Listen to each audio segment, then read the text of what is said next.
អាវុធហត្ថរាជធានីភ្នំពេញបញ្ជូនជនសង្ស័យ12នាក់ទៅតុលាការករណីផលិតចែកចាយនិងផ្សាយផ្ទាល់តាមវេបសាយនៅវីដេអូអាភាសភ្នំពេញនៅរសៀលថ្ងៃទី6 ខែមិថុនាឆ្នាំ2025នេះអាវុធហត្ថរាជធានីភ្នំពេញបានបញ្ជូនជនសង្ស័យ12នាក់ទៅតុលាការពាក់ព័ន្ធនឹងករណីផលិតចែកចាយនិងផ្សាយផ្ទាល់តាមវេបសាយនៅវីដេអូអាភាសប្រព្រឹត្តនៅផ្ទះល្វែងមួយកន្លែងស្ថិតនៅតាមបណ្ដោយផ្លូវលេខ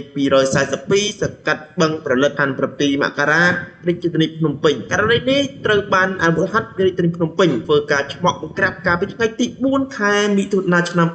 2025ដោយមានការបញ្ជាផ្ទាល់ពីលោកឧត្តមសេនីយ៍ឯករដ្ឋស្រៀងមេបញ្ជាការរងកងរាជអាវុធហត្ថលើផ្ទៃប្រទេសមេបញ្ជាការកងរាជអាវុធហត្ថរាជធានីភ្នំពេញក្រោមការសម្របសម្រួលពីលោកសេងមេស្រុនព្រះរាជអាជ្ញារងនៃអัยការអមសាលាដំបងរាជធានីភ្នំពេញដោយឃាត់ខ្លួនជាក់ស្ដែងបានជនសង្ស័យចំនួន12នាក់ក្នុងករណីនេះមានជនជាតិចិនចំនួន6នាក់ជនជាតិខ្មែរចំនួន5នាក់និងជនជាតិម៉ាឡេស៊ីចំនួន1នាក់ព្រមទាំងដកហូតវត្ថុតាងពាក់ព័ន្ធមួយចំនួនរួមមានកុំព្យូទ័រនិង